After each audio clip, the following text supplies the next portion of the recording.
Bueno, genial. Perfecto. Ahí les comparto la pantalla.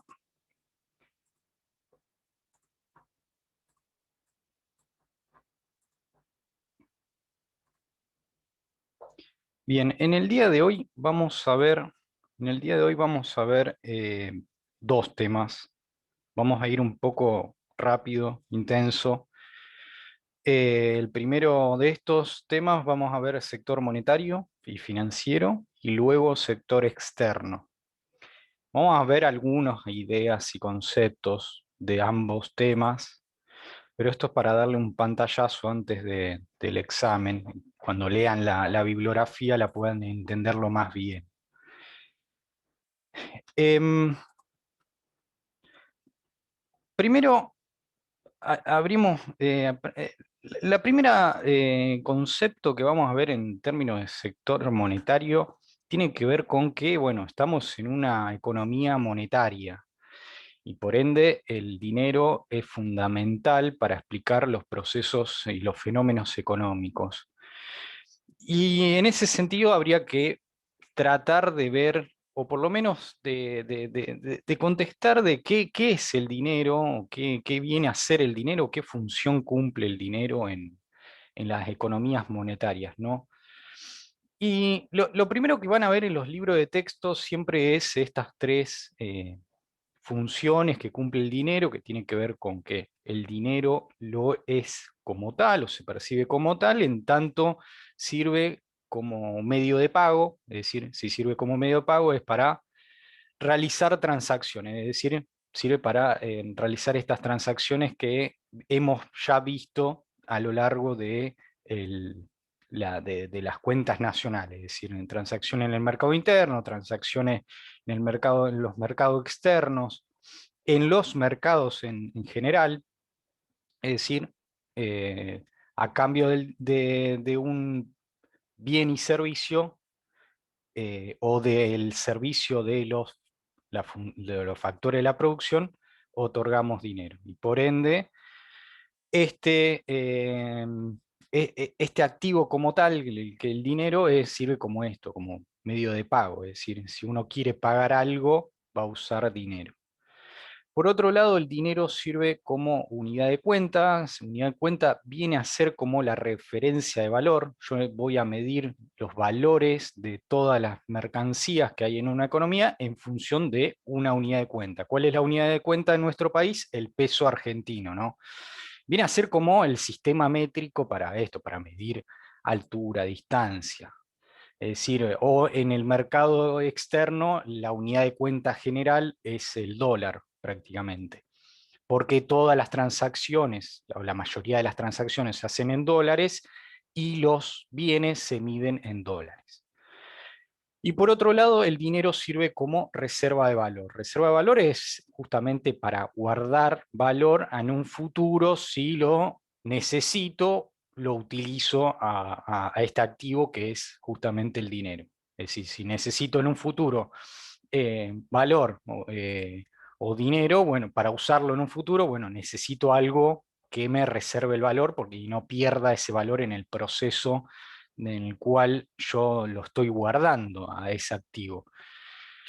Y por ende, desde ya, todos los procesos inflacionarios atentan con esta función del dinero. En Argentina es verdad que uno puede decir, bueno, la principal unidad de cuenta es el peso argentino, también existe el dólar en ciertos mercados como unidad de cuenta, en Argentina estoy hablando, no en otros países tienen la unidad de curso legal y esa es hegemónica en todos los mercados. Acá es verdad que en Argentina se utiliza mucho, por ejemplo, como reserva de valor al dólar, es decir, hay muchas personas que ahorran en dólares, o que hay ciertos mercados, como es el caso de los mercados inmobiliarios, o ciertos mercados no sé, tengo que comprar una computadora o un artículo electrónico y medio como está medido en dólares, a ver cuánto sale en dólares y a eso se le aplica el tipo de cambio, es decir, el precio de cuántos pesos tengo necesito para comprar un dólar. y me influye justamente en el mercado, en el mercado de ciertos bienes en específico. Es decir, el dólar es bastante importante en las economías periféricas en general y en la economía argentina en particular. Y es decir, y por ende muchas veces también se lo utiliza el dólar como unidad de cuenta en algunos mercados dentro de la Argentina.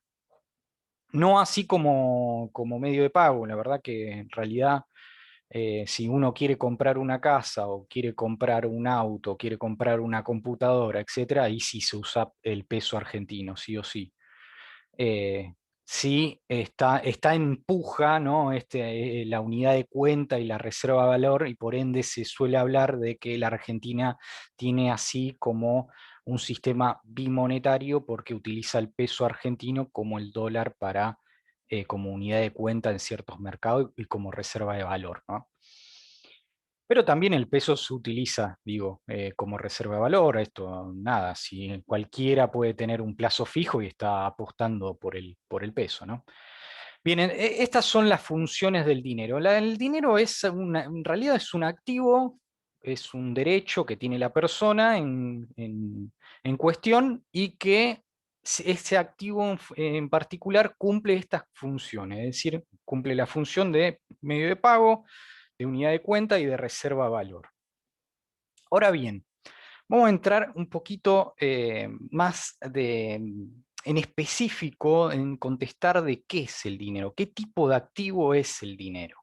Está claro que es un dinero, perdón, es un activo, un derecho que tienen las personas. Un activo, estamos hablando de un activo, puede ser desde una casa, una vivienda, los bienes muebles, como un activo financiero, es decir, un título de deuda que tiene una persona que compró un activo financiero. Y bueno, en realidad el dinero cumple algo así como si fuese un activo financiero. Es decir, que todas las personas que tienen en su bolsillo dinero, en realidad tienen una suerte de activo financiero en su billetera. Y por ende se suele decir que el dinero es algo así como un crédito.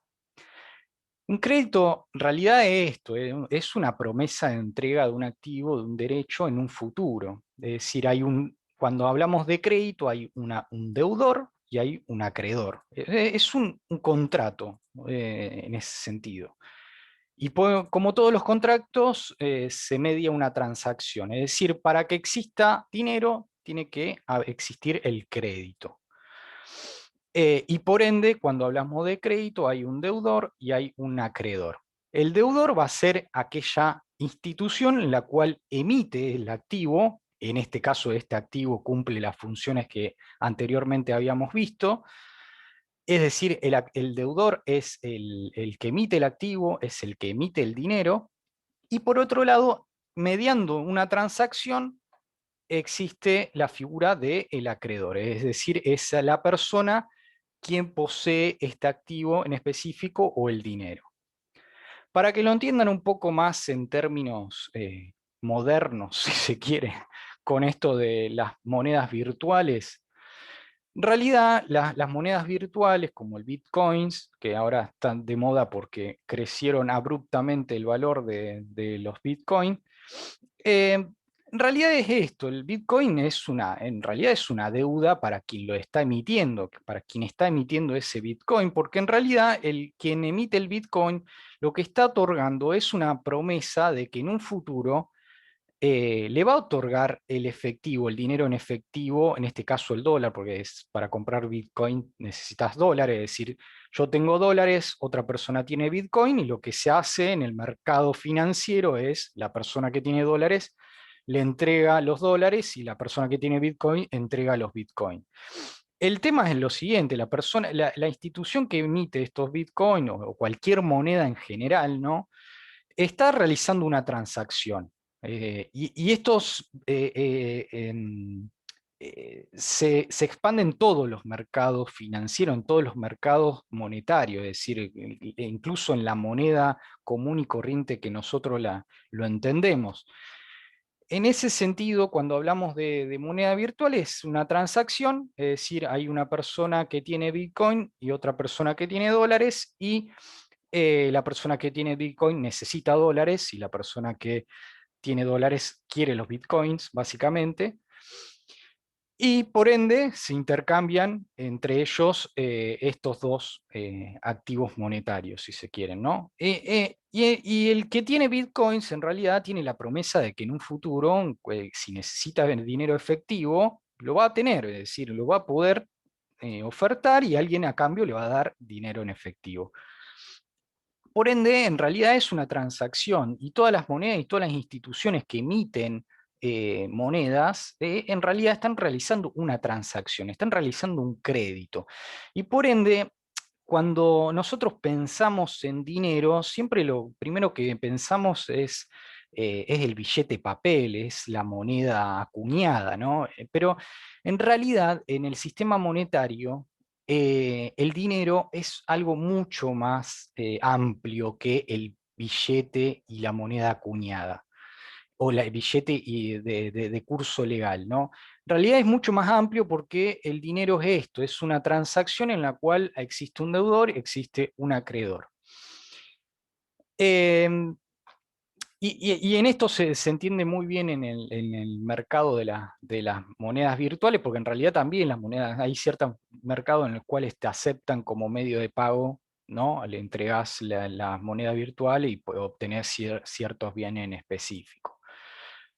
Em, en ese sentido, el dinero hay que entenderlo de algo como un concepto muchísimo más amplio de lo que solemos pensar que es el dinero, porque el dinero que nosotros tenemos en general o bien está dentro de la billetera en forma de billetes y monedas o en una cuenta bancaria, en dinero electrónico, porque en realidad ese dinero no es dinero como tal, sino es electrónico. Por ende, entender al dinero tenemos que, eso, es entenderlo un poco más amplio, tenemos que irnos un poco más hacia cuál es la concepción del dinero. Y es esta, es en realidad que el dinero no es más ni menos que un crédito, es una transacción que está ocurriendo entre el acreedor y un deudor. Que ahora lo vamos a ir explayándonos un poco más y vamos a entenderlo un poco mejor a esto, a esta transacción, ¿no? Y esto se entiende mucho mejor en cómo se va creando el dinero, cómo se crea el dinero, y vamos a entender mejor de qué es el dinero como crédito, ¿no? ¿Qué ocurre? En la actualidad, las monedas nacionales son inconvertibles, es decir, no es que uno puede ir al Banco Central con dinero en efectivo y convertir mi dinero en efectivo, mis pesos argentinos en dólares o en oro, por ejemplo. Hoy en día todos los sistemas monetarios son inconvertibles, cosa que no era antes así, es decir, con anterioridad eran convertibles. Y ahora vamos a ver un poco mejor esto. Por ende, cuando es una suerte de transacción entre el deudor y el acreedor en la cual, como son inconvertibles, esta promesa de futuro de entregar un activo por parte del deudor no existe en verdad, porque estamos hablando que son inconvertibles justamente las monedas nacionales. Y por ende, si son inconvertibles, ningún ciudadano puede ir al Estado o a la institución que emitió el dinero y pedirle otro activo a cambio. No puede pedirle oro ni puede pedirle dólares a cambio. Pues, se suele hablar de moneda inconvertible o dinero fiduciario, que son lo mismo. Es decir, hoy en día todo el dinero fiduciario es inconvertible. Cosa que en la antigüedad no era así y no lo fue, y digo, no fue inconvertible incluso hasta hace relativamente poco, hasta la década del 70, en cierta forma el dinero era convertible. La década del 70 del siglo XX, ¿no?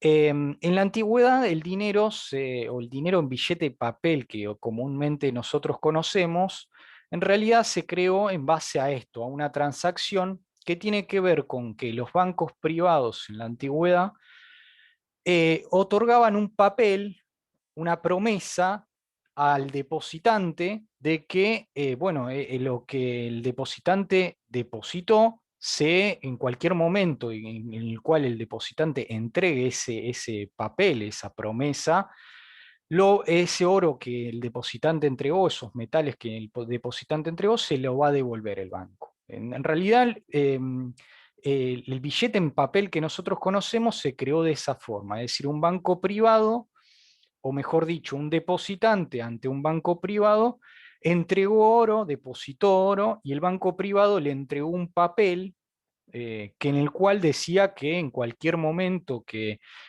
quiera el depositante retirar ese oro que depositó en el banco, lo va a poder hacer. ¿Qué pasó? Que ese papel en particular que emitió el banco pasó a ser utilizado como dinero.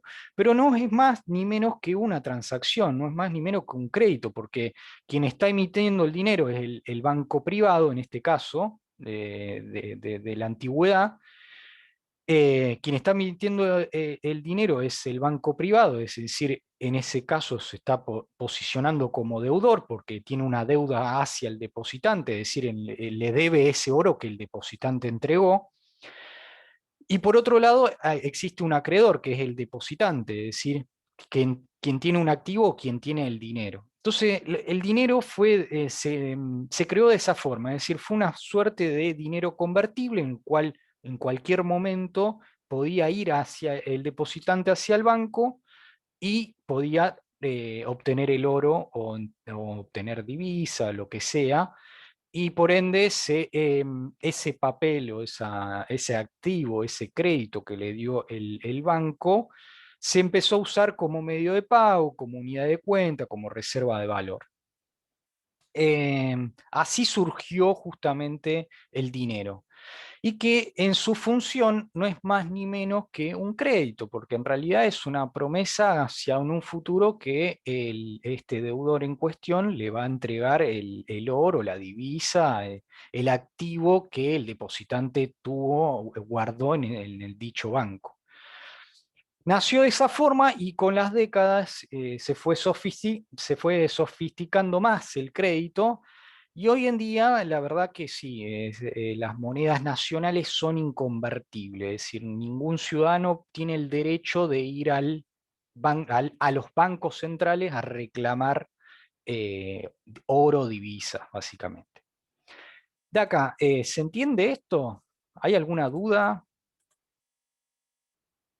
Puede ser medio un poco complejo porque estamos hablando de que en realidad el dinero no es más ni menos que un crédito, y un crédito es eso, hay dos partes, una es deudora y otra es acreedora.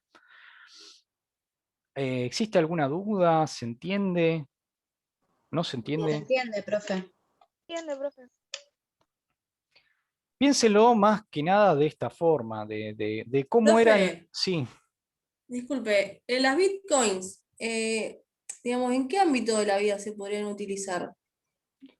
Bueno, mira, ¿Solamente cuando existe una deuda o puede ser en alguna otra situación? no, lo que pasa es que en Argentina no se utiliza, sí en otros países se utiliza mucho más. Es verdad que el Bitcoin se utiliza mucho como reserva de valor prácticamente, es decir, como activo financiero porque se puede valorizar, y es lo que está ocurriendo en la actualidad, que creció, se duplicó prácticamente o más, que se duplicó el valor del Bitcoin. Pero sí entiendo que algunos mercados o algunas transacciones se hacen. Estas aplicaciones de pedido de comida y eso, en otros países utilizan Bitcoin, por ejemplo. Es decir, si vos tenés Bitcoin, guardás Bitcoin, podés comprar, qué sé yo, que te querés comprar una pizza a pedido ya o a Rappi, lo que sea, y utilizando bitcoins. Es común en otros países, acá no, por eso digo, en Argentina no se utiliza, pero en otros países sí se utiliza mucho más el bitcoin. Eh, y se utiliza como medio de pago, y se utiliza a la su vez como medio de pago, como unidad de cuenta, porque la pizza o lo que pida a la app de pedidos está medido en bitcoin, ¿no? No sé si hay alguna duda. adicional? ¿Se entendió? Sí, se entendió. Bien, ahora vamos a ir pasando a cómo se crea el dinero, y ahí sí van a entender mucho mejor a esto de el dinero como crédito. En realidad, ¿cuál es la función de los bancos? Esto seguramente lo saben, pero es para ir repasando. O sea, los depositantes o los depósitos que tienen los bancos, en realidad el banco no es más ni menos que un intermediario. Un intermediario clave, porque vamos a ver que posee una función clave en las economías monetarias y en los créditos. Si estamos hablando que el dinero es crédito, quien da crédito en las economías monetarias son los bancos, prácticamente. Entonces cumplen una función vital para que funcione justamente las economías monetarias. ¿Qué ocurre? Bueno, las empresas y los hogares que les sobra el dinero, y estos lo saben, es decir, hay hogares que son más ricos, hogares que ahorran, o empresas que tienen excedente y que ahorran, que lo depositan en los bancos prácticamente. Y bueno, y en realidad la función del banco es la de ser intermediario, es decir, con esos depósitos otorgar crédito. Es decir, hay aquellas personas que necesitan dinero en lo inmediato, ya sea para las empresas para inversión, porque necesitan comprar maquinaria o no sé, para infraestructura, bueno, tienen el dinero a través del crédito. O hogares que, por ejemplo, necesitan comprar una casa, necesitan en realidad un crédito hipotecario. Si hay hogares que necesitan comprar, no sé, un televisor a cuotas, bueno, también el banco le puede dar ese crédito para consumo durable. Y en realidad el banco hace negocios de esta forma, como intermediario entre los depósitos y los créditos. ¿Cuál es el negocio de los bancos? Bueno, en realidad a los que depositan, el banco en cuestión le paga una tasa de interés. Esto es lo que se denomina tasa de interés pasiva. Y ahora vamos a explicar por qué es pasiva. Es decir, si una persona que tiene mucha plata pone un plazo fijo, me imagino que saben, conocen lo que es un plazo fijo, en realidad es un plazo fijo, le estás prestando, el depositante le está prestando al banco y el banco está reteniendo ese dinero por un plazo determinado y en ese plazo el banco tiene más libertades para otorgar ese dinero a quienes lo necesitan, ¿no?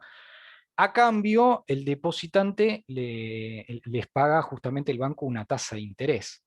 Esa tasa de interés se llama pasiva porque en realidad para el banco es un pasivo, es una obligación esta tasa de interés. Por eso se llama pasiva.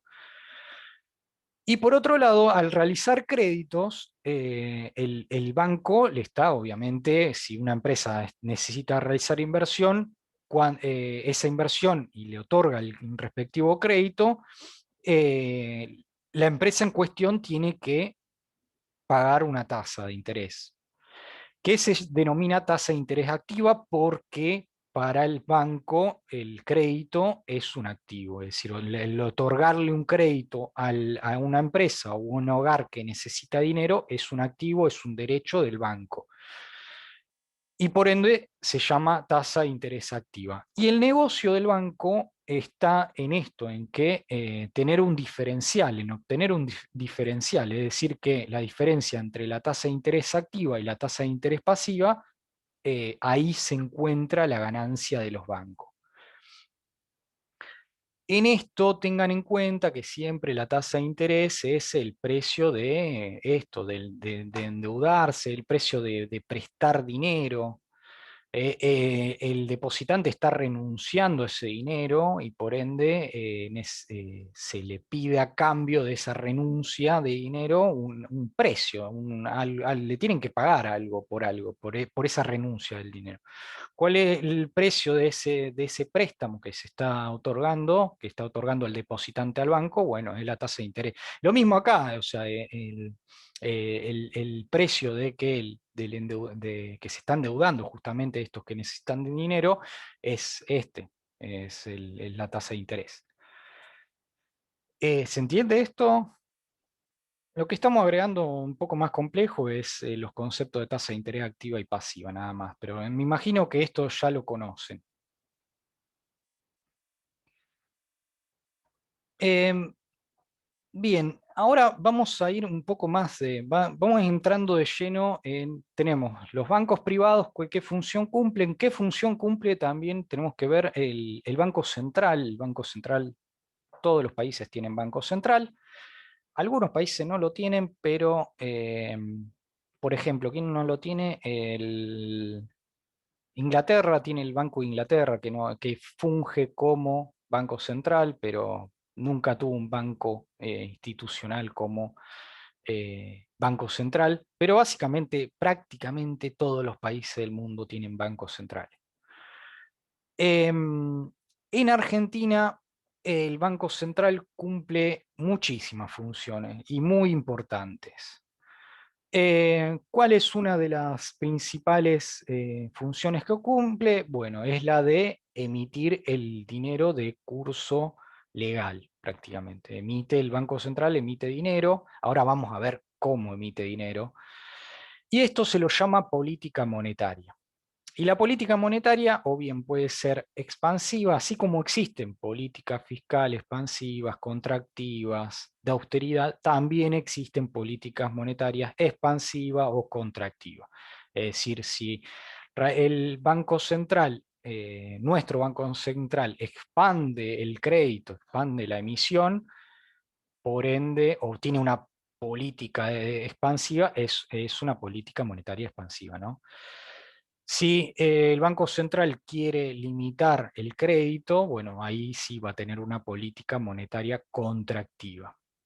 La Carta Orgánica del Banco Central lo que dice cuáles son las funciones del banco, cuáles son los objetivos más que funciones, dice que es la de la estabilidad monetaria. Cuando se habla siempre de estabilidad monetaria, piénsenlo en que no, en términos de que no existe inflación, significará más que nada.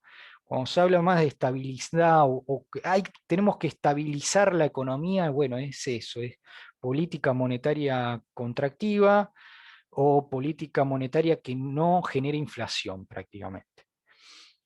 Estabilidad financiera, y esto tiene que ver con que no existan corridas bancarias, que no existan corridas cambiarias, etcétera. Y hay algo muy novedoso y que la Carta Orgánica del Banco Central incorporó en el 2012, porque se reformó hace relativamente poco, es la de generar empleo y desarrollo económico con equidad social. Es decir, que no solo tiene que estabilizar monetariamente o financieramente la economía, sino que tiene que generar, el Banco Central tiene que generar empleo y tiene que generar crecimiento económico con equidad social.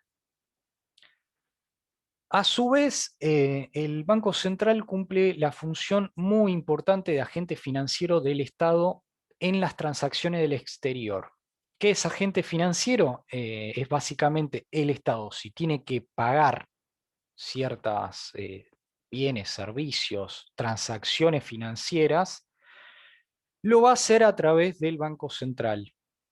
En realidad, la mayoría de las transacciones que tenga que hacer el Estado central o el Tesoro de la Administración Central con el extranjero van a ser en términos financieros por el pago de deuda.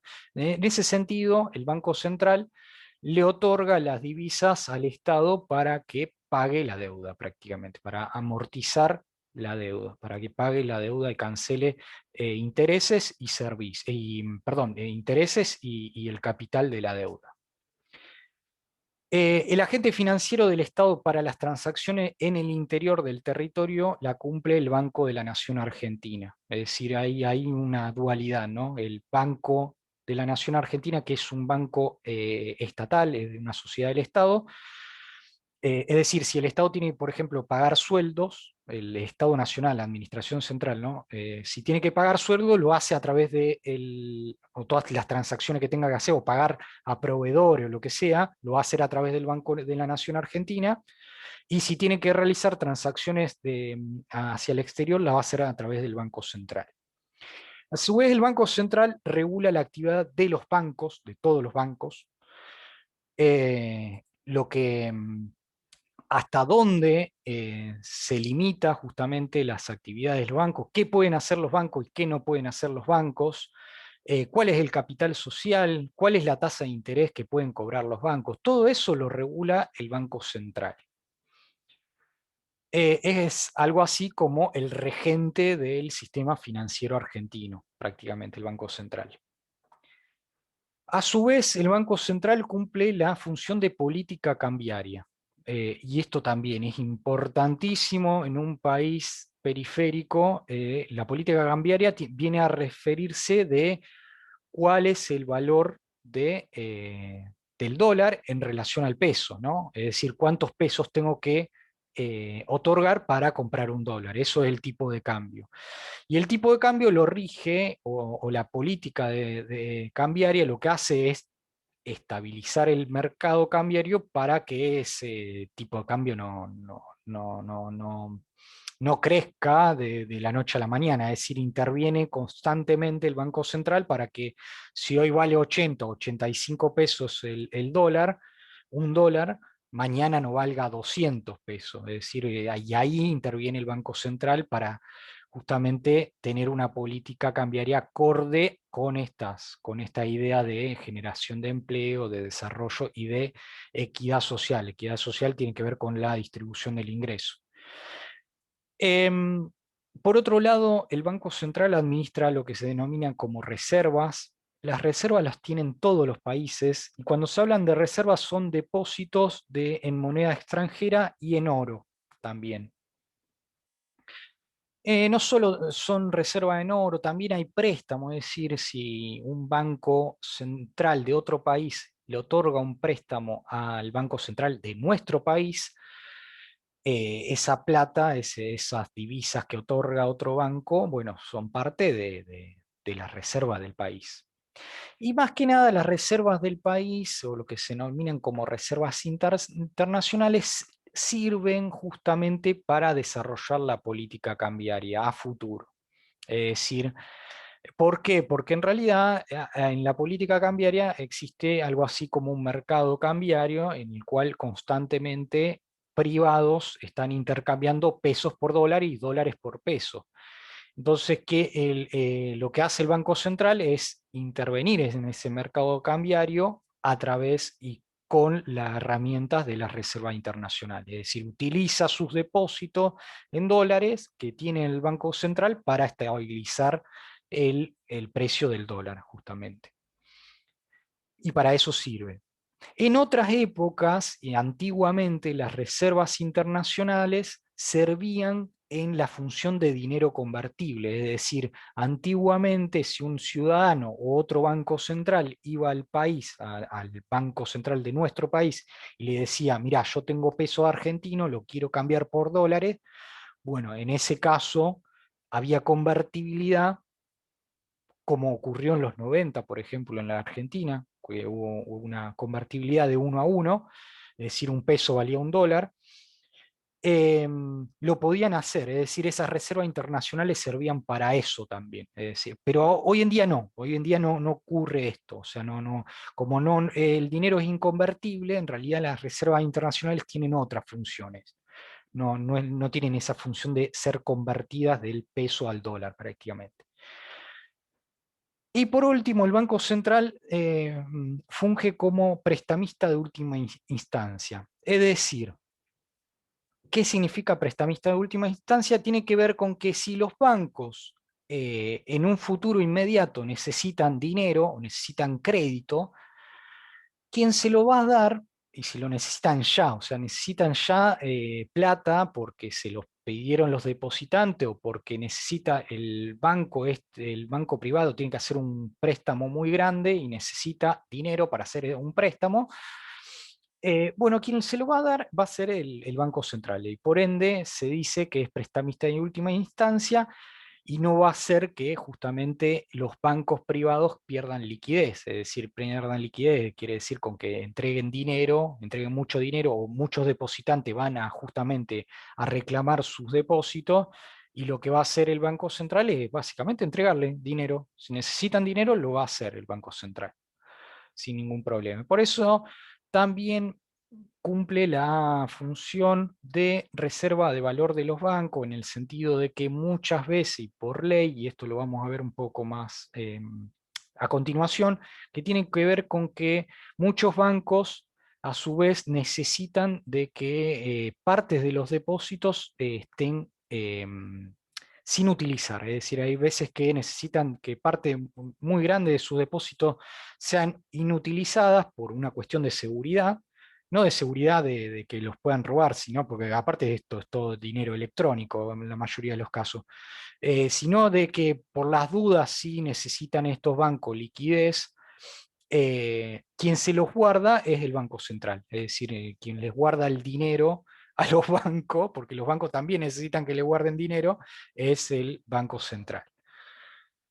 Hasta acá, ¿hay alguna duda? ¿Se entendió?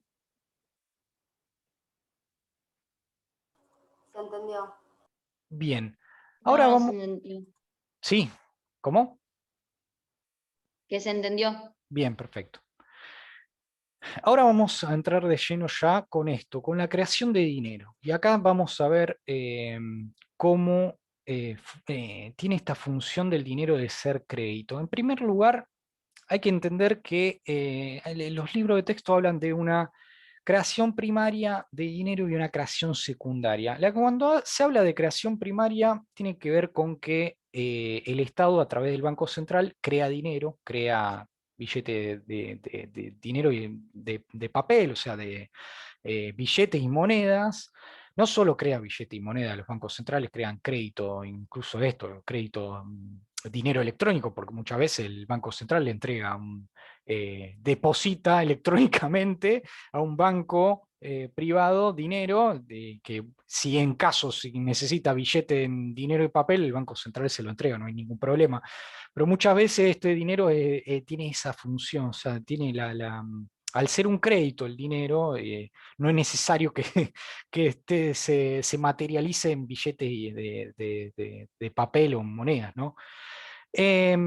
Y por ende, o sea, cuando hablamos de creación primaria, estamos hablando del dinero que crea o de los créditos que otorga justamente el Banco Central.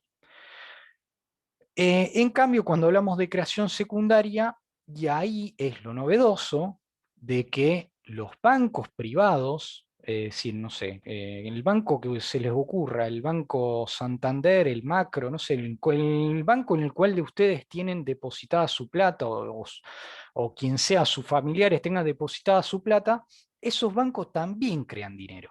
No solo el Banco Central crea dinero. Y esto es muy, les puede sonar extraño, porque estamos hablando que una institución privada está creando dinero. Y a eso se lo llama creación secundaria de dinero. Es decir, no solo el Banco Central crea dinero, sino también los bancos privados crean dinero.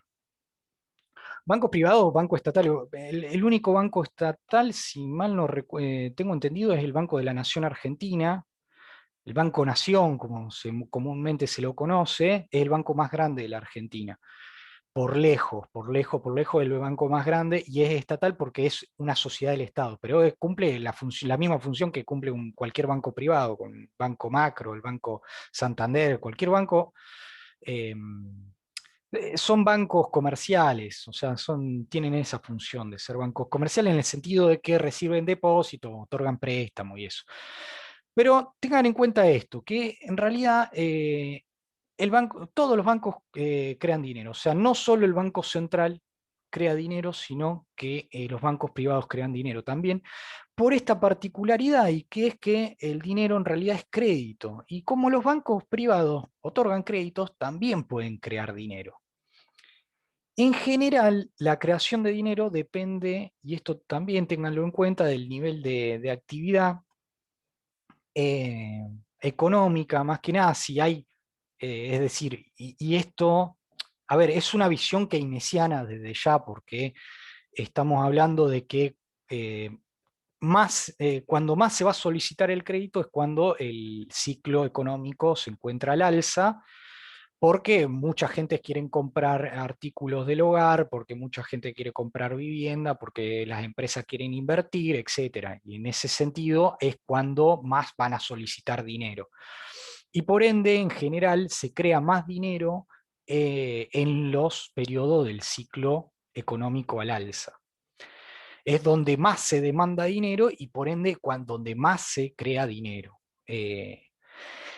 Y en este sentido, y tengan en cuenta que las bibliotecas económicas o las teorías económicas se dividen en dos, prácticamente, en términos ideológicos, en el sentido de que, por un lado, hay ciertos autores que van a hablar que básicamente el Banco Central crea dinero y cumple esa función de crear dinero y puede crear todo el dinero que quiera. Y es más, hay algunos autores que hablan de que tienen la metáfora de que el dinero lo puede soltar desde un helicóptero el Banco Central. Eh, y hay otra biblioteca, y esa biblioteca, digo, es una biblioteca liberal, en el sentido que el dinero lo crea el Banco Central, y bueno, esto puede generar, lo que dicen es que si el Banco Central crea dinero, pues eso repercute en los precios y puede generar inflación, que una idea más monetarista, en el sentido que el Banco Central tiene la potestad de crear dinero, y por otro lado hay otra biblioteca, todo lo contrario, que dice, no, mira, en realidad el dinero es un crédito, que es una biblioteca más keynesiana, ¿no? Que en realidad el dinero es un crédito y como tal, si es un crédito, en realidad depende del nivel de actividad económico. Y por ende, si se demanda más crédito, se va a crear más dinero. Pero bueno, tengan en cuenta esto. Básicamente estamos hablando de creación primaria, creación secundaria, de que, y si ustedes miran cómo va fluyendo los créditos en Argentina, van a ver que sí, depende del nivel de actividad. Cuando hay más nivel de actividad, se crea más dinero, hay más crédito en general en las economías y por ende tiene estos ciclos, básicamente, sufre estos ciclos. Y bueno, básicamente si los bancos crean dinero a través de esta creación secundaria y necesitan del dinero físico, del dinero en billete en moneda o en billete y moneda, bueno, quien se lo va a dar va a ser el Banco Central. Por ende, siempre cumple esto.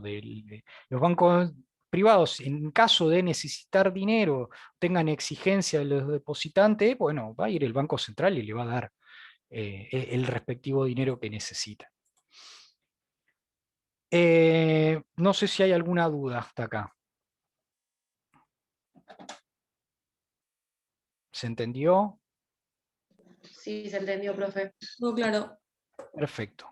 Bueno, ahora vamos a hablar de estas ideas de esto que también existe en todas las economías monetarias, que son los encajes monetarios, los encajes bancarios, perdón. Los encajes bancarios son esto, básicamente todos los sistemas financieros de todo el mundo, todos los bancos centrales le exigen a los bancos privados guardar una parte, que era esto lo que decía anteriormente, que guardar una parte por las dudas, siempre es por las dudas, todos los bancos centrales le exigen a los bancos, bueno, miren, de todos los depósitos que los depositantes depositaron, guarden una parte. ¿Qué tienen que ver con esto? Son los encajes, un porcentaje de todos los depósitos. Si yo deposito 100, 20, guárdenlos por las dudas, no hagan nada con esos depósitos, no lo comercialicen a ese depósito, porque puede ocurrir que en un futuro, no se sabe cuándo, muchos, y acá vemos la utilidad que tiene estos encajes, de que en un futuro cercano se pueden agolpar todos los depositantes y exigirle su depósito al banco. Y por ende, si ocurre todo eso, se habla de corridas bancarias. Corridas bancarias es cuando muchos depositantes van al banco y dicen, quiero mi depósito, lo quiero retirar del banco. Y por ende, los bancos, a todos los bancos se le exige que por las dudas guarden una parte de esos depósitos. ¿Dónde la van a guardar? Siempre en los bancos centrales, por eso digo, no es una cuestión de seguridad de que les puedan robar, sino que es una cuestión de seguridad por las dudas de la estabilidad del sistema financiero. En este sentido, si muchos depositantes van al banco a exigirle, bueno, van a poder hacer frente a esos depósitos ¿Por qué los tienen guardados prácticamente los bancos privados a través del Banco Central? Entonces, tiene esa función los encajes. Ahora bien, y acá vemos cómo los bancos privados crean dinero a través de lo que se llama creación secundaria de dinero, y estos encajes también cumplen una función. Y se habla de multiplicador bancario generalmente, que esto para que se lo explico muy rápidamente, pero es exactamente igual al multiplicador keynesiano, exactamente igual. ¿Por qué? Porque funciona de esa forma. Recuerden que el multiplicador keynesiano era que si el Estado, un inversor, invierte justamente o gasta el Estado, lo que va a terminar ocurriendo es que el ingreso que va a crear o los bienes y servicios que se van a crear van a ser muchísimo mayor del gasto inicial. Por ende se habla de multiplicador, porque se va multiplicando a través del multiplicador keynesiano a través del consumo, porque el consumo de una persona es el ingreso de otra, y así sucesivamente se van consumiendo y aumentando y pasando ese dinero de mano en mano, y se va creando mayores bienes y servicios, se va consumiendo cada vez más. Bueno, en el multiplicador bancario pasa algo parecido. Y es lo siguiente: si tengamos por ejemplo que una empresa, que es la persona 1, necesita dinero porque va a invertir, porque va a poner una planta y le pide un préstamo al banco, a un banco en cuestión. Y el banco le dice, bueno, yo te presto, te abro un depósito en el banco y te deposito 1000, ¿no? Te deposito 1000 en mi banco, y es parte de él mismo, o sea, del crédito que le está otorgando el banco a la persona, o sea, a la empresa, ¿no? Te doy un préstamo y te abro un depósito, que es lo mismo, básicamente, te estoy dando dinero prácticamente, le está diciendo a la persona. Bien, pero de ese depósito yo tengo que guardar el 20%, en el caso de que mis encajes, que el Banco Central me obligue a guardar el 20%, bueno, tengo que retener 200. Ahora bien, si esta persona tiene, el banco, lo que está ocurriendo es que, bueno, que lo que puede retirar la persona van a ser 800, y estos 800, por ejemplo, compra la fábrica o compra la planta, pero a su vez lo deposita, aquel que recibió estos 800, bueno, tiene estos 800 que vienen de acá. Entonces, si estos 800 los guarda en otro banco, por ejemplo, es otra persona que guarda en otro banco estos 800 que vienen de acá, de los 1000 que se crearon en primera instancia. Y esto así sucesivamente, en el sentido de que esta persona va, deposita 800 y a su vez le retienen una parte. Con esto el banco presta solo la otra parte que puede, y así sucesivamente. Es decir, de un depósito de 1000 que se creó, de un crédito de 1000 que se creó, puede crearse más crédito y más depósito. Y es lo que viene a decir el multiplicador bancario. Es decir, que de un crédito inicial de 1000, lo que está ocurriendo es que se está creando cada vez más depósitos, porque estamos en una economía monetaria y como tal las personas tienen el dinero en forma electrónica. Muchas veces ni siquiera la sacan del banco. Es decir, ni siquiera la sacan de banco, siempre se hacen transferencias bancarias. Si tienen que comprarse algo, bueno, se hacen con transferencia bancaria, no se llevan maletines a comprar cosas, sino, bueno, ocurre esto. En este sentido, si una persona le depositaron 1000 porque le otorgaron un crédito, le hace una transferencia a otra persona, y le hace la transferencia a otro banco, por ejemplo, no solo al mismo banco, y ese otro banco tiene lo que la transferencia de una persona es el depósito de otra, básicamente, y así sucesivamente. O sea, se van cambiando de mano esos 1000 iniciales, y lo que está ocurriendo es que se está creando dinero, prácticamente. De unos 1000 iniciales se está creando dinero. Y por ende los bancos pueden crear dinero y lo hacen constantemente. Es decir, en este caso, con un encaje del 20%, los depósitos de 1.000 se transformaron en 5.000. Es decir, creció, se quintuplicó prácticamente. De esto, ¿hay alguna duda? ¿Se entiende? ¿No se entiende? Se entiende, profe. Disculpe, ¿podría Sí. decirse entonces que un crédito crea más crédito? Sí, exactamente, sí, sí. Eso es lo que ocurre constantemente. Y tiene que ver con cómo se va movilizando la economía a partir de un crédito. Y esto viene a cuenta también del multiplicador keynesiano.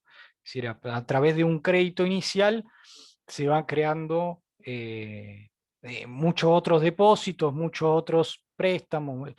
En realidad lo que está ocurriendo es esto, que en un crédito inicial se crearon otros depósitos, otra gente que se le transfirió esta plata, estos 1.000 iniciales, la transferencia de una persona es el depósito de otra, y por ende va ocurriendo esto, que el banco puede utilizar ese depósito y con la única salvedad que tiene que guardar en el encaje una parte, básicamente. Profe, pero si toda esa plata que se presta en realidad deriva de un único crédito y todo se deposita, si surgiera una corrida bancaria, ¿no existiría el dinero real para dar? ¿O sí? Bueno, si ocurre una corrida bancaria, primero siempre es un problemón, porque los bancos, la función de los bancos es justamente prestar, y por ende el dinero, cuando uno va al banco a retirar el dinero, es retirar el dinero en billete y moneda de papel, básicamente, billete en papel. El banco obviamente esa plata la prestó, no es que tiene la plata para dártela. Y ese es el negocio de los bancos. Te resguarda tu valor, pero bueno, tu plata la está prestando básicamente. Cuando ocurre una corrida bancaria y todos los depositantes de los bancos quieren su plata, sí, es un problema para todos los bancos, porque no tienen esa liquidez, ¿no? Porque justamente la prestaron a esa plata. No te pueden dar esto, no te pueden dar el billete en papel, porque en realidad esa plata ya la habían prestado porque es parte de su negocio, y de esa forma realizan la ganancia, es decir, realizan la ganancia los bancos prestando plata. Cuando ocurrieron corridas bancarias en Argentina, muchas oportunidades, no solo en Argentina, sino en muchos países. En Argentina la última corrida bancaria que hubo fue en el 2001, por ejemplo.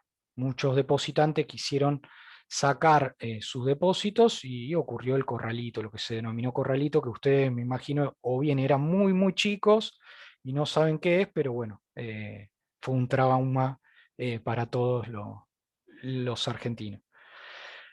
Sí, es un problema las corridas bancarias, y por ende, por eso existen los encajes bancarios. No sé, ¿existe alguna duda? ¿Se entiende? ¿Se entiende?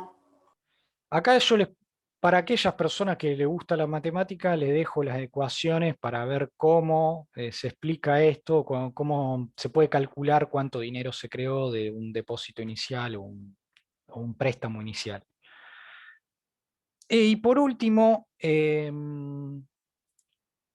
nada, y esto solamente mencionarlo, ni siquiera, tampoco, no les vamos a pedir ecuaciones matemáticas, pero para aquellas personas que le guste un poco de matemática, presentamos la ecuación de lo que se denomina como teoría cuantitativa del dinero, que en realidad esta teoría viene del siglo XIX, incluso anteriormente de la teoría neoclásica. ¿Qué pasó? Que la teoría neoclásica también siguió con esta tradición de teoría cuantitativa del dinero, y se puso muy de moda en los 70s a través de lo que se denominaron como monetaristas. Que la teoría cuantitativa del dinero no viene a decir lo siguiente, y es algo muy común o extendido en el sentido común, que la cantidad de dinero, el aumento de la cantidad de dinero repercute en los precios. Es eso, es decir, cuánto dinero se crea, es decir, cuánto el Banco Central, y esto tiene que ver con una cuestión más de la oferta, crea la propia demanda, de que el Banco Central puede crear dinero. Y por ende, lo que dicen los monetaristas es que, bueno, si el Banco Central emite, repercute en los precios y aumentan los precios. Esto se denomina como una suerte, en el sentido que todos los aumentos de precio tienen una naturaleza monetaria, en el sentido que hubo un aumento de cantidad de dinero anteriormente. Desde ya hay muchísimas críticas a esto, pero están en los libros de texto generalmente esta teoría cuantitativa del dinero. Y las críticas son muchas, son enormes, la verdad, porque nada, básicamente hay muchos economistas que dicen, mira, en realidad si el Banco Central estimula el crédito, en realidad no solo puede repercutir en los precios, puede ocurrir que repercuta en los precios, sí, puede ocurrir, pero no siempre ocurre. Y en muchas veces esto no pasa, es decir, el Banco Central estimula el crédito y en realidad lo que puede ocurrir, más que subir los precios, puede elevar la demanda, es decir, a través de una política monetaria expansiva, es decir, a través de una baja de la tasa de interés de referencia, es decir, si los bancos necesitan dinero y el Banco Central otorga préstamos a los bancos, lo hace una tasa de interés baja, eso es una tasa de interés o una política monetaria expansiva, es decir, los bancos se ven, si necesitan dinero y necesitan prestar ese dinero que les otorga el Banco Central, lo pueden hacer a una tasa de interés baja, es decir, van a querer endeudarse con el Banco Central y eso se denomina como política monetaria expansiva. Y cuando ocurre eso, en realidad muchas veces no repercute en los precios, sino que lo que ocurre es que repercute en la demanda, es decir, hay aumento de demanda más que nada, o las empresas invierten más porque tienen más crédito o porque tienen mucha más facilidad de tener crédito. Las empresas no invierten porque ahorran las empresas invierten porque tienen crédito, no porque que ahorran. Entonces, en realidad, lo que dicen muchos economistas keynesianos, que están en la otra vereda de la teoría cuantitativa, dicen que la teoría cuantitativa en realidad no se aplica a la economía real, básicamente. No ocurre eso. Pero bueno, son discusiones que están vigentes, que dicen, bueno, que por un lado la teoría cuantitativa del dinero dice esto, que si el Banco Central emite dinero, va a repercutir en última instancia en los precios. Pero bueno. Bien, de acá, ¿hay alguna duda? ¿Se entiende? De ya no les vamos a pedir la formulita, esto desde ya les digo que es para que ustedes para aquellas personas que les gusta la matemática lo vean, pero teoría cuantitativa del dinero es eso, básicamente mayor cantidad de dinero aumenta los precios, ni más ni menos, es bien simplista la teoría.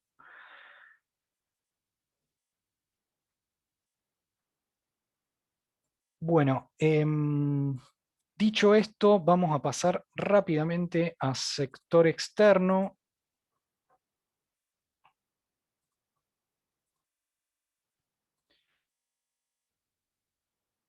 Y en sector externo, cuando hablamos de sector externo ya incluso empieza a interesarnos las transacciones que realizamos con el sector externo ya a partir de la ecuación macroeconómica básica, la que ya vimos, que esto viene a ser el PBI es igual al consumo más la inversión, más el gasto, más las exportaciones netas.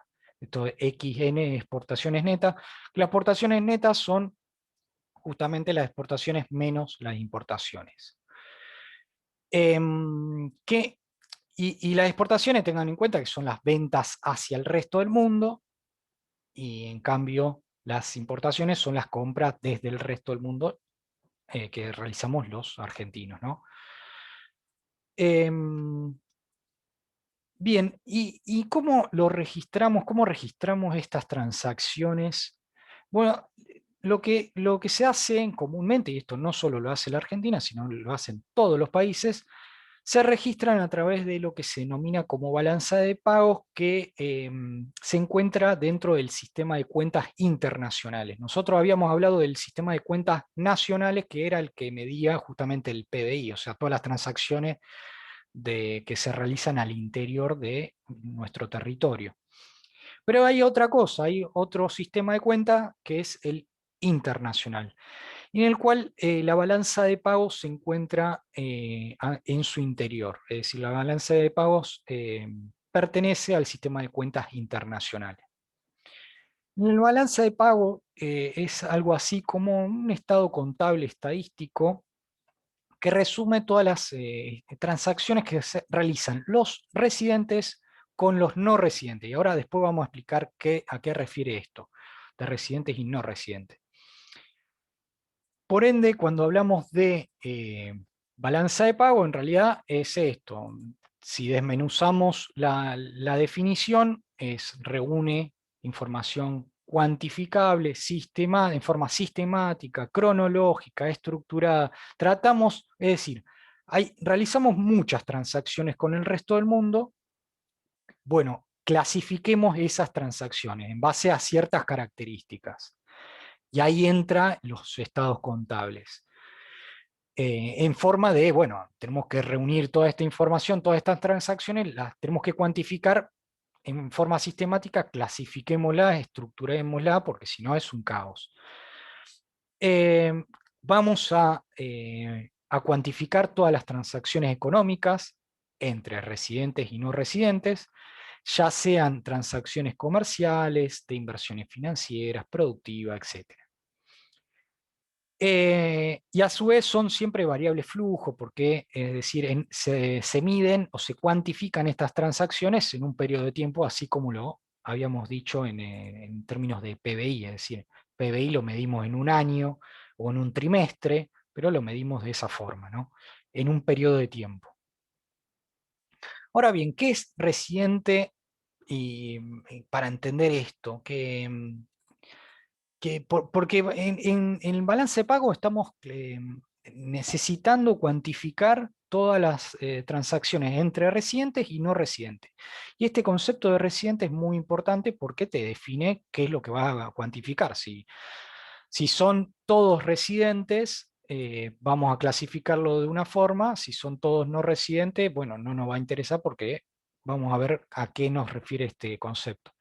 Y tiene que ver con que residentes refiere a esto, son todas las personas físicas y jurídicas que desarrollan su actividad en la frontera argentina, es decir, adentro de la frontera argentina. Y cuando hablamos de persona física o jurídica, estamos hablando de personas físicas, son todos individuos, está claro, que se encuentran en la Argentina. Y acá en el concepto de residente no importa la nacionalidad. Y repito, en el concepto de residente no importa la nacionalidad, sino que realicen su actividad dentro de la frontera argentina. Es decir, son residentes todas las personas físicas, no importando su nacionalidad, que tengan una actividad y vivan, ¿no? Y vivan en Argentina. Generalmente los residentes viven en Argentina, desarrollan su actividad económica en Argentina y por ende se lo denomina de esta forma.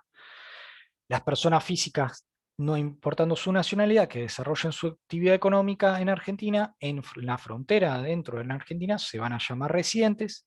Las personas jurídicas, sin importar su nacionalidad, estamos hablando de empresas, cuando hablamos de personas jurídicas, generalmente, no solo en empresas, es decir, que estas personas jurídicas, cuando producen bienes y servicios dentro o desarrollan su actividad de producción de estos bienes y servicios en el interior de la frontera argentina.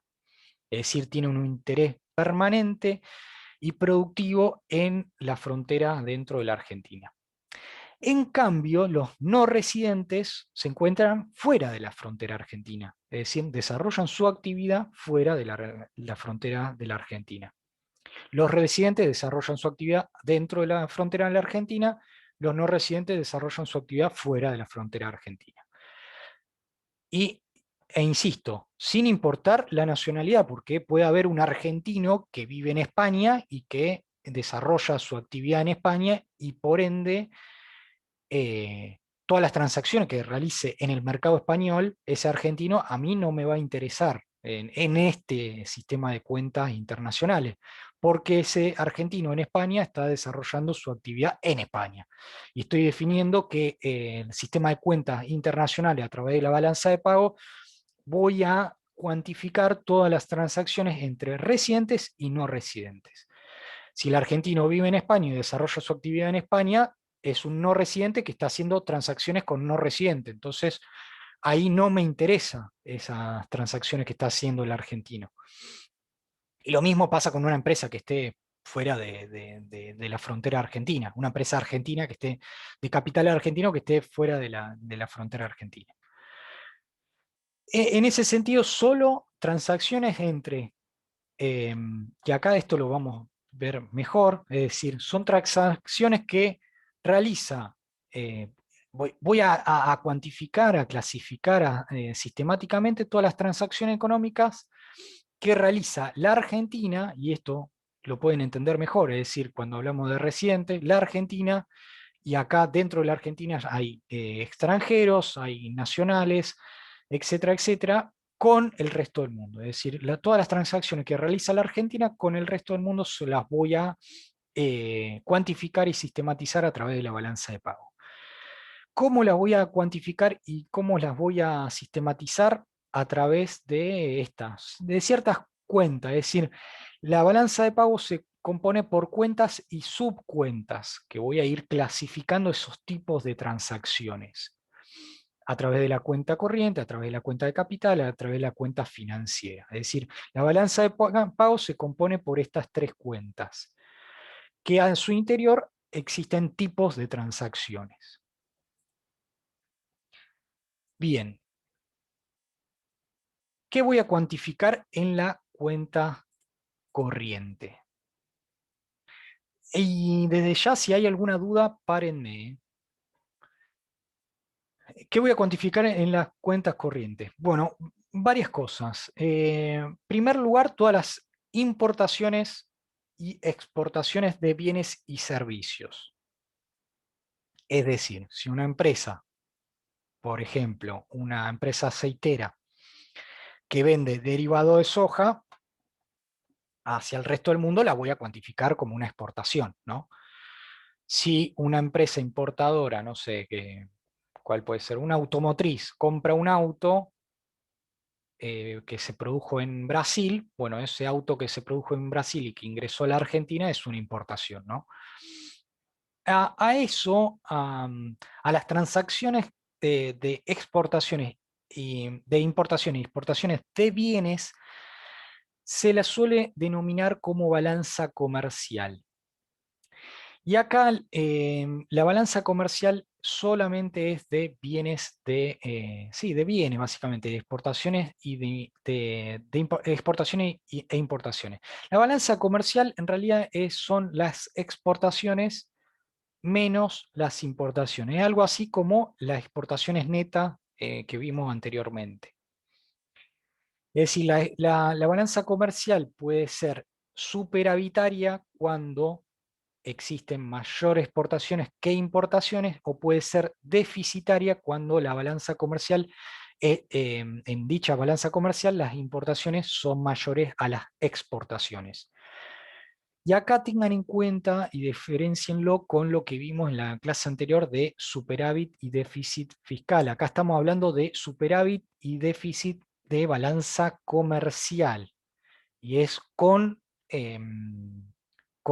transacciones con no residentes, entre residentes y no residentes.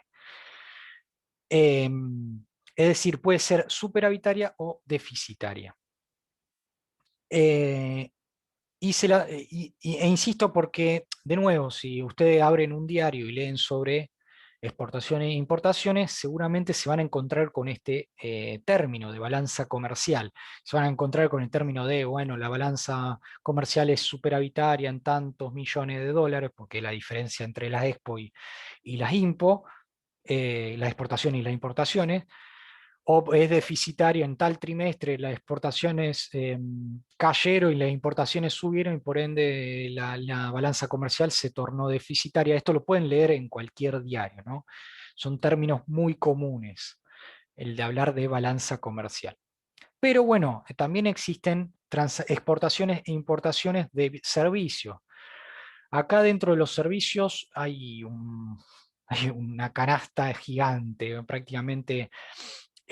Por ejemplo, los viajes, si uno realiza un viaje al exterior, está computada como una importación. Si extranjeros viajan a la Argentina, está computado como una exportación.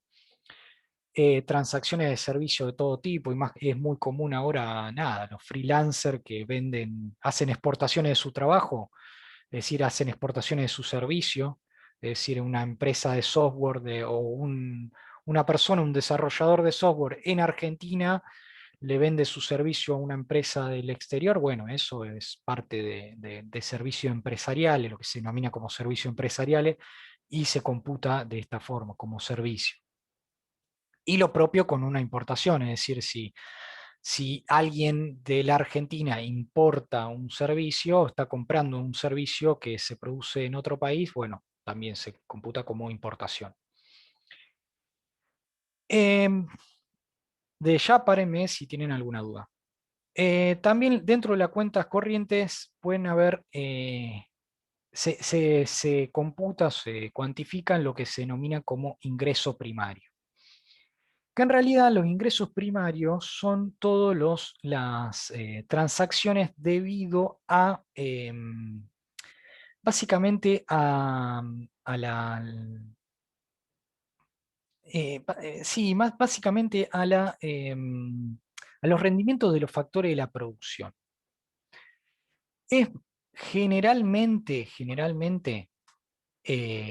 cuando hablamos de factores de la producción y hablamos de transacciones de los factores de la producción, entran tanto el trabajo y el capital, más que nada. La tierra no, porque es algo que no es transferible, y por ende, más que nada, son transacciones del factor de la producción, del trabajo y del capital. Y por ende, y acá vamos a ir con ejemplos. Por ejemplo, lo que más se computa en Argentina son lo que se denominan como renta de la inversión, que acá en renta de la inversión, dentro es renta de la inversión del capital, del factor capital, entran generalmente los denominados giros de utilidad. Es decir, si una empresa extranjera radicada en la Argentina le gira sus utilidades, es decir, su excedente, a su casa matriz, es decir, a donde sea, es decir, si una empresa es española e invierte en Argentina y tiene una filial en Argentina, y esa filial en Argentina tiene excedente y tiene ganancia, bien le puede girar esa ganancia a su casa matriz en España, ¿no? Eso se denomina como giro de utilidades, o giro de dividendos también. Y por ende, como es una transacción entre una filial, la filial es un residente y la casa matriz es un no residente, se computa como dentro de la balanza de pagos, ¿no? ¿Qué más se puede contabilizar dentro de renta de la inversión? Por ejemplo, el pago de intereses de la deuda. Por ejemplo, si el Estado Nacional se endeudó con prestamistas internacionales, y el Estado Nacional tiene que girar esos intereses al exterior, bueno, justamente esos intereses se computan como renta de la inversión porque es una ganancia del capital, ¿no? Del capital financiero en este caso. Y otros tipos de intereses o de ganancia, ¿no? Pero la mayoría son estos. Bueno, los trabajadores también, en este caso, capaz que no fue el mejor ejemplo el que di, el del freelancer, porque radicado en Argentina, porque en realidad Si una persona vende su trabajo a un no residente, se computa como remuneración de empleado. En realidad, servicios son más que nada servicios empresariales.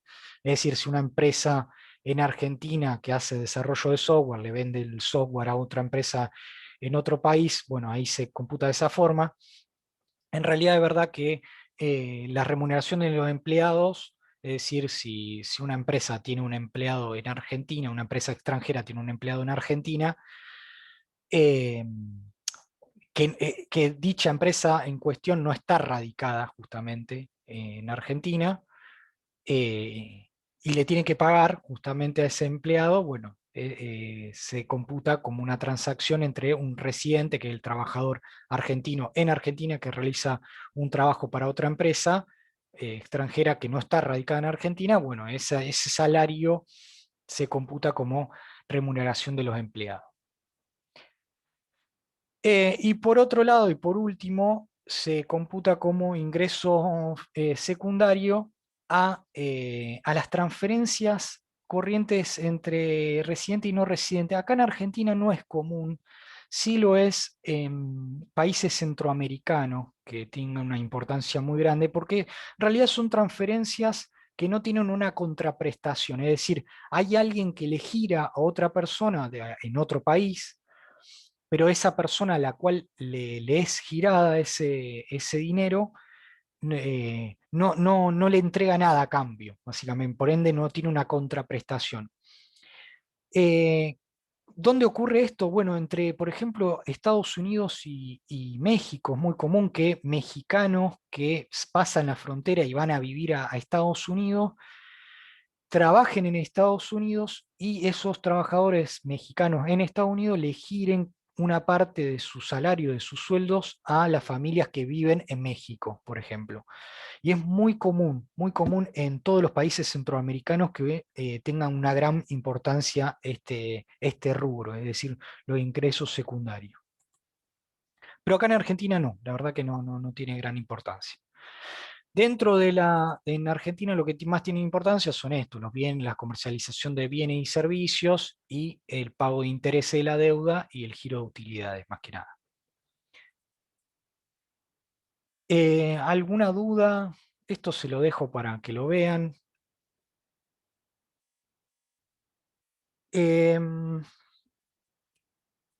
Si tienen alguna duda, párenme de ya. Profe, ¿podría Sí. explicar lo que es renta de la inversión? Porque no me quedó claro. Renta de la inversión son siempre hablando de transacciones entre residente y no residente. Renta de la inversión es cuando un residente eh, le tiene que girar, hacer un giro a algún no residente por alguna cuestión en particular. ¿Cuáles son estas cuestiones en particulares? Bueno, como se computa la renta del factor productivo del capital, ya sea a través de capital financiero, es decir, cuando se le giran intereses, es decir, el Estado Nacional se endeudó con un prestamista internacional que no está radicado en Argentina y por ende es un no residente. El Estado Nacional le tiene que girar intereses, es decir, le tiene que pagar intereses por ese préstamo, ¿no? La renta de la inversión es la ganancia que tiene justamente el capital. En el caso del capital financiero, esa ganancia se refleja en intereses de la deuda, en intereses que tiene que pagar.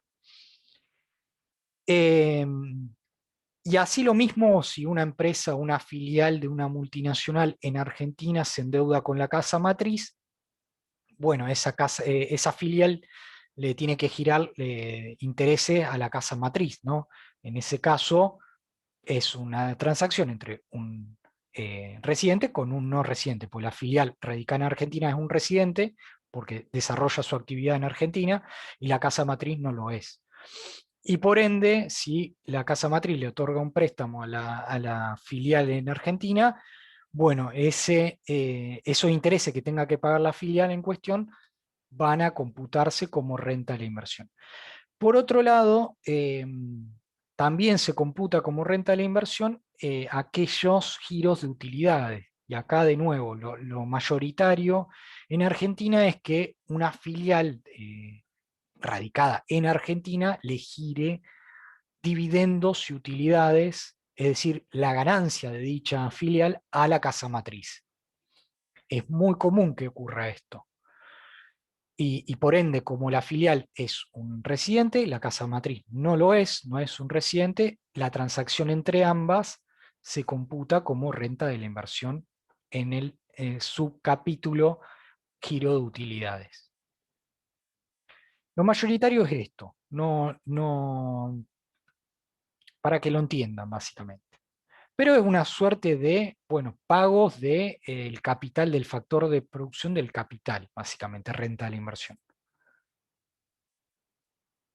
Gracias.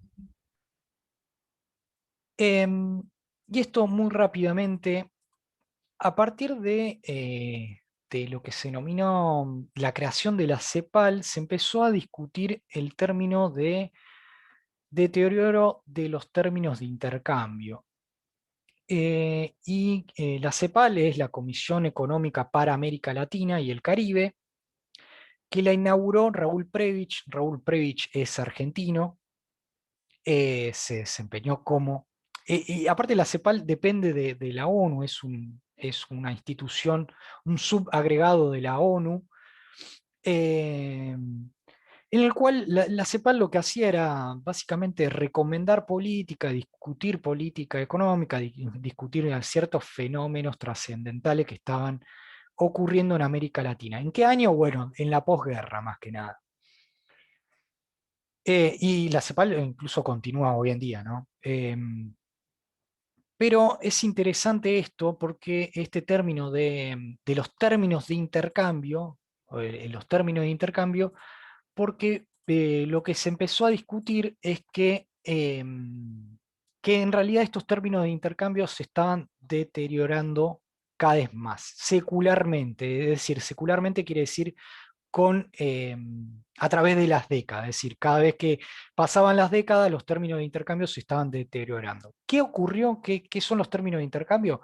En realidad los términos de intercambio son algo así como los precios de las exportaciones en relación con los precios de las importaciones.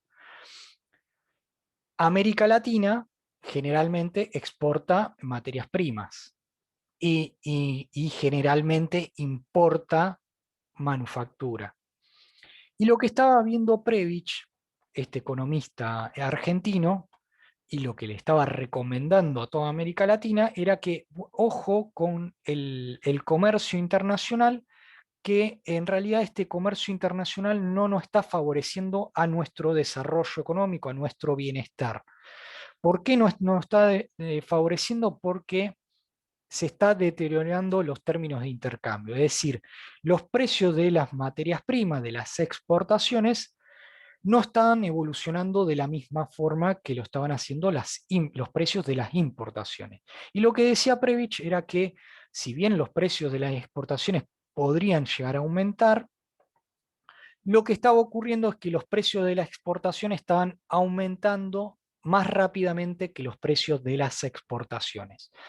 Y en este sentido, y es una relación de precio en realidad en los términos de intercambio, en la cual exportar nos estaba costando cada vez más, porque para cubrir un monto de exportación dado, $1.000 millones, por ejemplo, de exportación, necesitábamos exportar cada vez mayor cantidad. ¿Por qué? Porque en realidad, o mejor dicho, para importar $1.000 millones nos estaba costando más porque necesitábamos exportar cada vez más cantidad, porque en realidad se estaban encareciendo las importaciones en relación a las exportaciones. Y esto lo que viene a cuenta es que, bueno, se están deteriorando los términos de intercambio. Los términos de intercambio es la relación de precio entre los precios de las exportaciones, de las materias primas, en relación justamente de los precios de las manufacturas, de las importaciones. Y por ende, si el comercio no nos está beneficiando porque necesitamos exportar cada vez más para cubrir una cuota de importación dada, lo que recomendaba Prebisch era, bueno, fijémonos, tratemos de no solo exportar materias primas, industrialicemos nuestra economía, Y por ende, como era una propuesta modernizante de industrialización, lo que se denominó a este comienzo de las teorías a partir de la posguerra es de teorías del desarrollo, es decir, cómo hacen los países de América Latina y los países periféricos en general para desarrollar sus economías, para ser o alcanzar el nivel de desarrollo que tienen los países centrales. Y lo que estaba diciendo Previch era, bueno, guarda con el comercio internacional que no nos está favoreciendo, porque los precios de la importación están aumentando más que los precios de las exportaciones. Y por ende, lo que dice Previch es que existe un deterioro de los términos de intercambio. Díganme si se entiende, no se entiende. Bueno, esto bien rápido, capaz que nos quedemos unos minutos más, pero no mucho, de las 10:30, pues quería terminar de dar algunos conceptos. ¿Esto se entendió? ¿No se entendió? ¿Muy difícil? ¿Entendió? Tengan en cuenta esto, básicamente, que es los términos de intercambio es una relación entre los precios de las exportaciones y los precios de las importaciones. Y lo que estaba viendo Previch era que los precios de la importación están creciendo mucho más que los precios de la exportación y por ende necesitamos más que exportar cada vez mayor cantidad para cubrir una cuota de importaciones y que tengan en cuenta que para los países periféricos las importaciones son importantísimas. Ahora después lo vamos a ver por qué son importantísimas las importaciones. Bueno, esto bien rápido porque básicamente en ningún país es muy relevante. Que tiene la cuenta de capital, en realidad, lo que contabiliza son las transacciones de los activos no financieros y no producidos.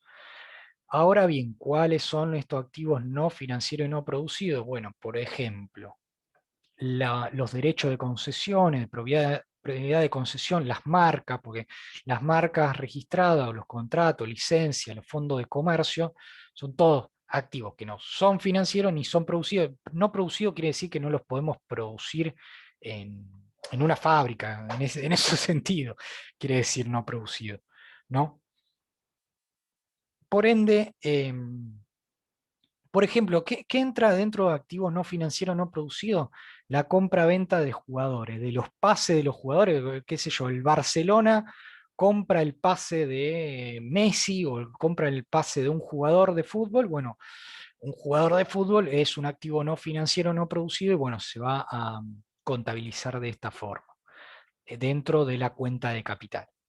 Pero bien rápido porque la verdad que no es algo que demande, que sea muy importante en términos de monto. Ahora bien, la cuenta financiera sí es importante. Es muy importante. Se subdivide la cuenta financiera y se compone por esta subcuenta, por inversión directa, inversiones de cartera, otra inversión y activos de reserva. ¿Qué incluye cada una de estas cuentas? ¿Qué tipo de transacciones? Bueno, la inversión directa son generalmente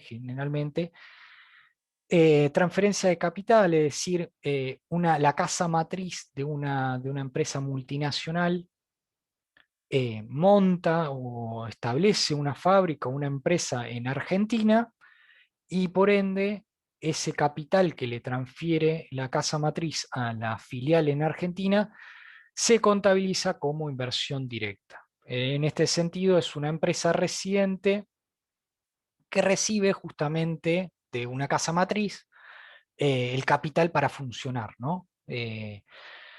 También en los 90, por ejemplo, fue importante la inversión directa porque empresarios y empresas justamente de otras partes del mundo compraron empresas ya existentes en Argentina.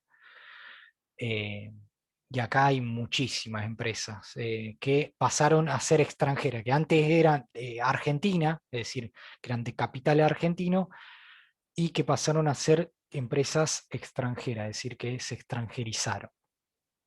Pero en general, inversiones directas se contabiliza esto, es decir, hay una transacción de capital en el cual una empresa, la casa matriz sí, básicamente la casa matriz aumenta el capital social o el capital de la empresa, el de la filial, y esto se computa y por ende le realiza una transferencia. Esto se computa como inversión directa. En cambio, también se puede computar, por ejemplo, si una empresa argentina establece y monta una fábrica o una empresa en otra parte del mundo, en el resto del mundo, se computa como también de la misma forma, porque es una transacción entre un residente y un no residente, es decir, una empresa argentina que es justamente la casa matriz se localiza en la Argentina y monta una empresa en Brasil, por ejemplo, ese capital que le transfiere la casa matriz radicada en Argentina hacia la filial en Brasil es justamente una inversión directa, ¿no?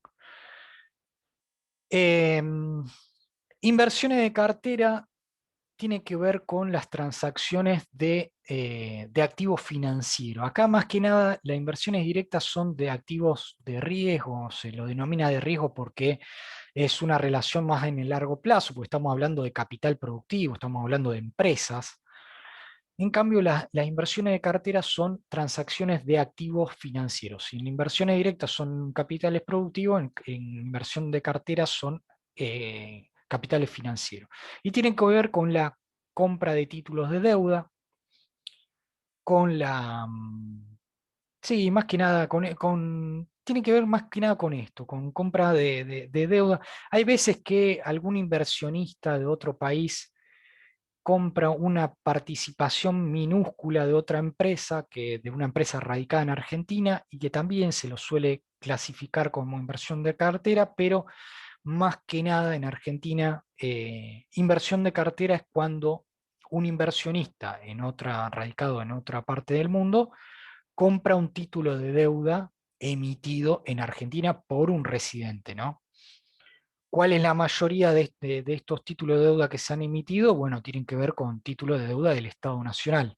Es decir, si el Estado Nacional emitió un título de deuda, como tal, se va, y por ende ese título de deuda lo adquiere alguien que no reside en la Argentina, justamente se va a computar como inversión de cartera. Ahora bien, los intereses que pague estos títulos de deuda se van a computar como en la cuenta corriente en inversión, en la renta de la inversión, ¿no? Pero la compra y las transacciones del capital de ese título de deuda se van justamente a registrar como cuenta financiera. Por otro lado,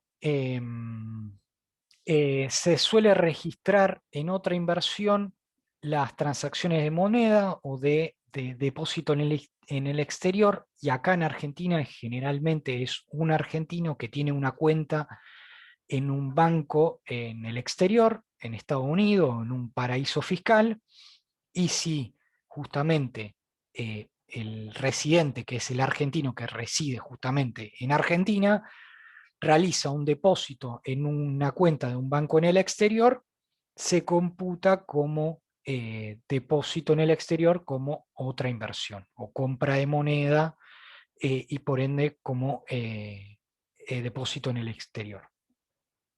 Generalmente cuando en los diarios se habla de fuga de capitales y se la suele computar a esta fuga de capitales,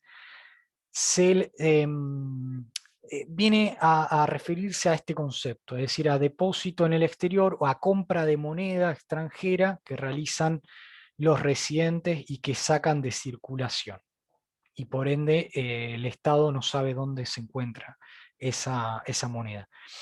Incluso, y acá justamente se suele computar esto, básicamente, los depósitos en el exterior, que son un montón, Después, en la clase que viene, vamos a ver un poco esto y les va a sorprender un poco cómo, la magnitud que tienen estos depósitos en el exterior o los activos financieros en el exterior, ¿no?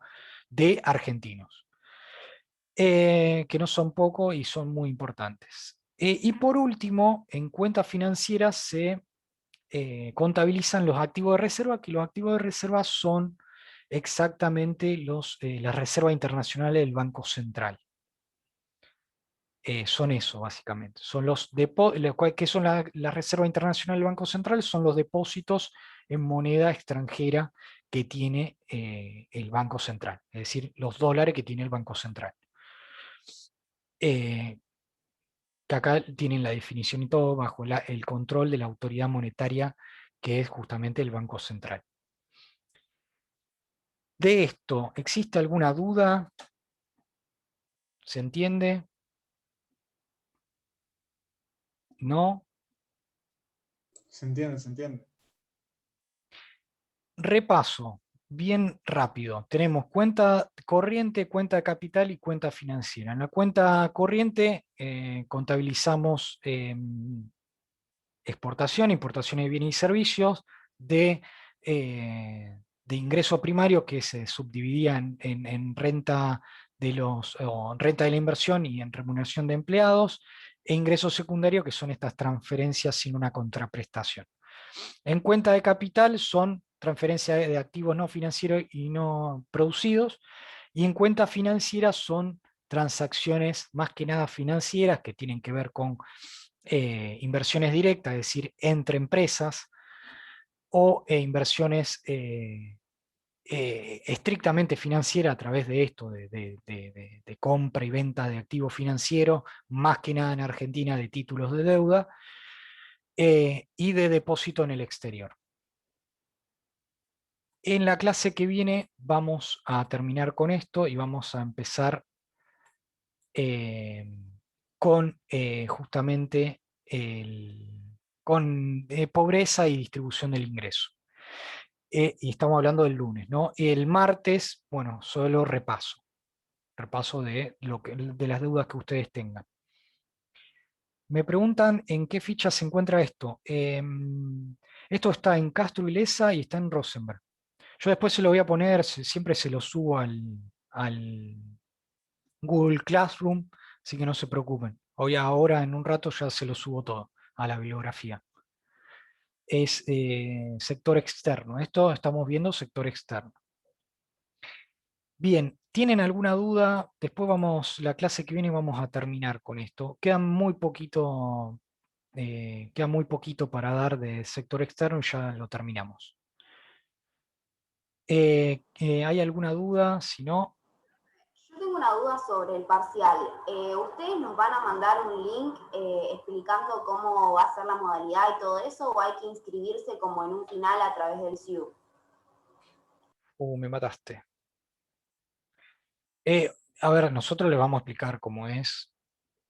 Entiendo que tienen que estar regulares para justamente, o en cierta condición, para rendir el parcial. O sea, se tienen que encontrar en lista, básicamente. Es decir, tienen que entrar al SIU y están en la lista de estudiantes de esta comisión, ¿no? Para rendir el parcial. Cualquier duda que tengan en específico, bueno, pregúntenme a mí o pregúntenle directamente al alumnado, mándenle un mail al alumnado. Pero me imagino que sí, que tienen que estar en regla, porque en realidad, si ya estaban en el listado, en el primer listado en el SIU, como ahora estamos en modalidad de acompañamiento pedagógico y la regularidad no está condicionada a la asistencia, me imagino que esa condición sigue estando, no es que se haya modificado. Y después sí, con respecto a la otra duda, sí, el parcial, todavía no tenemos el instructivo. Lo más probable es que el instructivo lo tengamos la semana que viene. El lunes o martes de la semana que viene le vamos a dar el instructivo, que el instructivo ahí está, sí, la regla de juego de cómo va a ser el parcial. Que desde ya digo que el parcial va a ser virtual, y va a ser en conjunto con muchas comisiones. Y hablo de instructivo de regla de juego, cómo va a ser el parcial, porque imagínense que vamos a agrupar a todas las comisiones, no sé, la cantidad de alumnos son muchísimas y necesitamos cierta regla de juego de convivencia, ¿no? En una sala virtual, porque si todo el mundo quiere hablar, va a ser imposible que ocurra eso. Y aparte van a molestar a todos los que están rindiendo. Por eso el instructivo son reglas de juego, de cuánto tiempo tienen para hacer el parcial, de regla de convivencia, de cómo va a ser el parcial, todo eso se va a contestar en el instructivo. Y de cuál es el link para entrar a la sala, y de ahí le vamos a derivar otro link para justamente hacer el parcial. En la sala, ¿no? En la sala de Zoom. Si hay que dar un presente en el Zoom. Sinceramente no lo sé. Si quieren, voy a preguntar a la cátedra si alguien lo conoce y lo publico. Creo que sí, que tienen que dar el presente, gente. Que tienen que dar un presente para rendir. Y esto siempre lo tienen que dar, no solo en los parciales, sino también en los finales. Sí, creo que sí. Me recuerdo que pues, estamos en una modalidad muy distinta de lo que era comúnmente, y estoy recordando cómo era antiguamente en la modalidad presencial, y creo que sí, se tienen que dar el presente en el SIU, o si no no tienen para dar el presente en el SIU, pregunten al alumnado.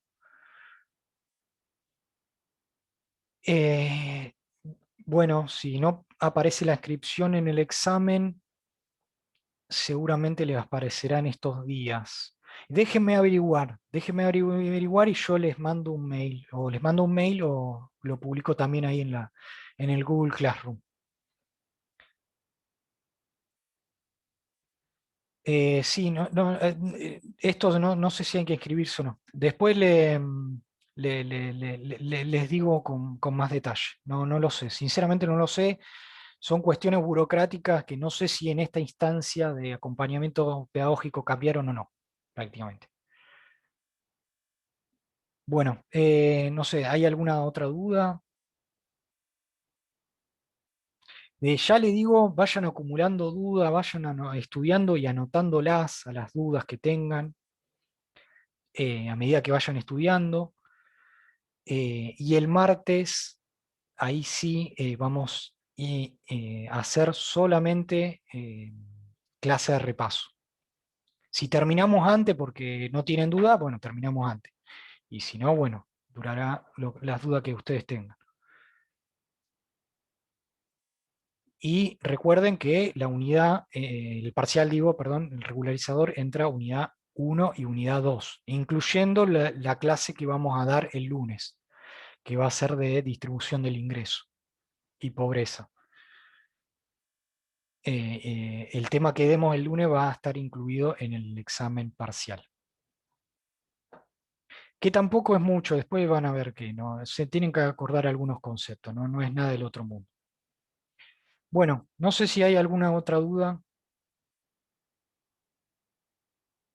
Si no, bueno, damos por finalizada la clase de hoy. Así que muchísimas gracias a todos. Gracias, Gracias, profe. Chau. profe. Gracias, profe. Chao.